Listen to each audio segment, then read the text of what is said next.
A flag flapping in the breeze. Once two Zen monks were walking down the road. It was a breezy day. One of them said to the other, "Look, the flag is flapping in the breeze." The second monk replied, "No, that is foolish. The breeze is flapping the flag." And so they spent an exciting quarter hour. The flag is flapping. The breeze is flapping. As the debate was heating up, the Zen master appeared on the road. They ran to him. "Roshi, please settle our dispute." I say the flag is flapping in the breeze. He says the breeze is flapping the flag. Which one of us is right? The master looked at them with a penetrating eye. "You are both wrong," he said. "Your minds are flapping." The monks stood silently, contemplating the master's words. The dead man's answer. When Mamiya, who later became a well-known preacher, went to a teacher for guidance, he was asked to explain the sound of one hand. Mamiya concentrated upon what the sound of one hand might be. "You are not working hard enough," his teacher told him. "You are too attached to food, wealth, things, and that sound." I'm unable to read that sentence. The next time Mamiya appeared before his teacher, he was again asked what he had to show. Mamiya at once fell over as if he were dead. "You are dead, all right," observed the teacher. "But how about that sound?" "I haven't solved that yet," replied Mamiya, looking up. "Dead men do not speak," said the teacher.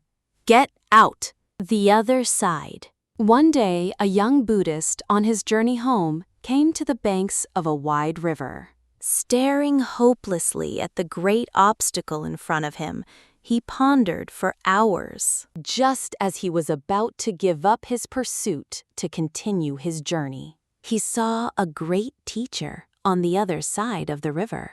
The young Buddhist yells over to the teacher, "Oh, wise one, can you tell me how to get to the other side?" The teacher ponders for a moment, looks up and down the river, and yells back, "My son, you are on the other side, a muddy road."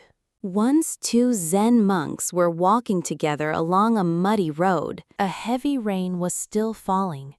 They met a girl unable to cross. The girl asked if one of them could lift her across the mud. The younger one said, "Certainly not.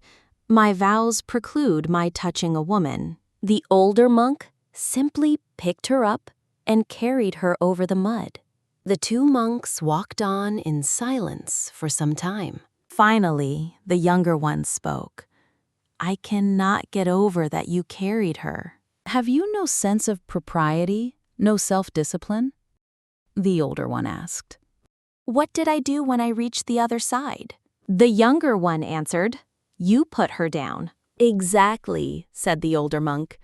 "And you are still carrying her." Zen Mastery. A student of Zen went to his teacher and asked earnestly, "I am devoted. How long will it take me to master it?" 10 years, the teacher said.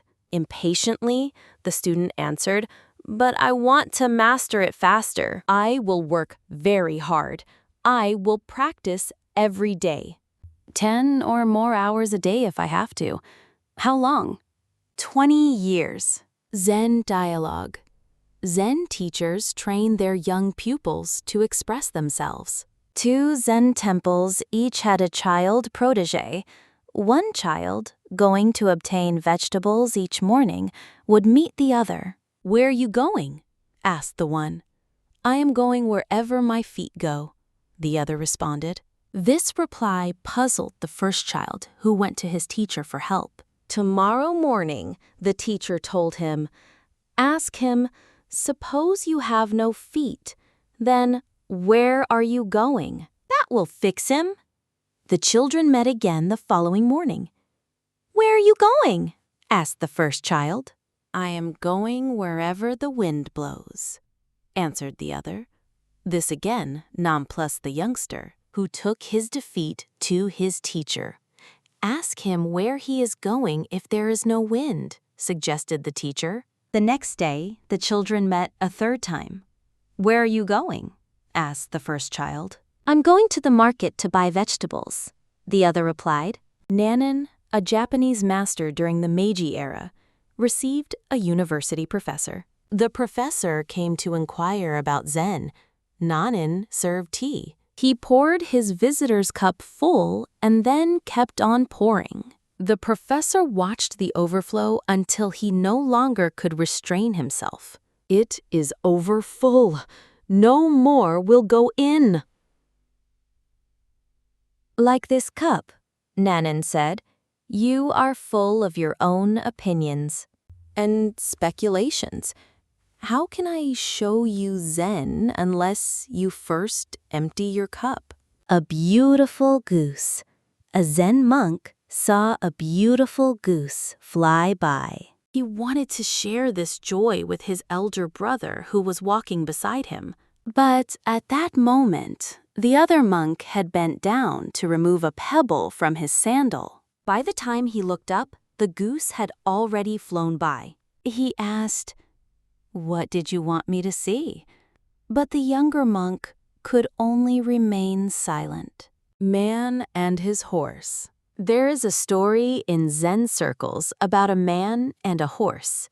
The horse is galloping quickly, and it appears that the man on the horse is going somewhere important. Another man, standing alongside the road, shouts, "Where are you going?" And the first man replies, "I don't know. Ask the horse." The tiger and the strawberry. A Zen master, while out walking one day, is confronted by a ferocious, man-eating tiger. He slowly backs away from the animal, only to find that he is trapped at the edge of a high cliff. The tiger snarls with hunger and pursues the master.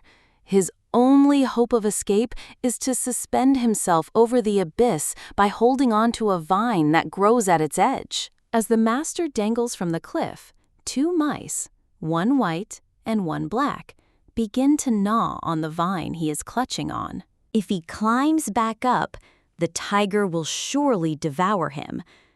If he stays, then there is the certain death of a long fall onto the jagged rocks. The slender vine begins to give way, and death is imminent. Just then, the precariously suspended Zen master notices a lovely, ripe, wild strawberry growing along the cliff's edge. He plucks the succulent berry and pops it into his mouth. He is heard to say, "This lovely strawberry, how sweet it tastes. The moon cannot be stolen." Ryokan, a Zen master, lived the simplest kind of life in a little hut. One evening, a thief visited the hut only to discover there was nothing in it to steal. Ryokan returned and caught him. "You may have come a long way to visit me, and you should not return empty-handed. Please take my clothes." The thief was bewildered. He took the clothes and slunk away. Ryokan sat naked, watching the moon. "Poor fellow," he mused. "I wish I could give him this beautiful moon." 3 days more. Suo, the disciple of Hakuin, was a good teacher. During one summer seclusion period, a pupil came to him from a southern island of Japan. Suiwo gave him the problem: hear the sound of one hand. The pupil remained 3 years, but could not pass the test. One night he came in tears to Suiwo. "I must return south in shame and embarrassment," he said, "for I cannot solve my problem." "Wait 1 week more and meditate constantly," advised Suo. Still no enlightenment came to the pupil. "Try for another week," said Suiwo. The pupil obeyed, but in vain. Still another week, yet this was of no avail. In despair, the student begged to be released, but Suiwo requested another meditation of 5 days. They were without result. Then he said, "Meditate for 3 days longer. Then if you fail to attain enlightenment, You had better kill yourself." On the second day, the pupil was enlightened. He had finally heard the sound of one hand.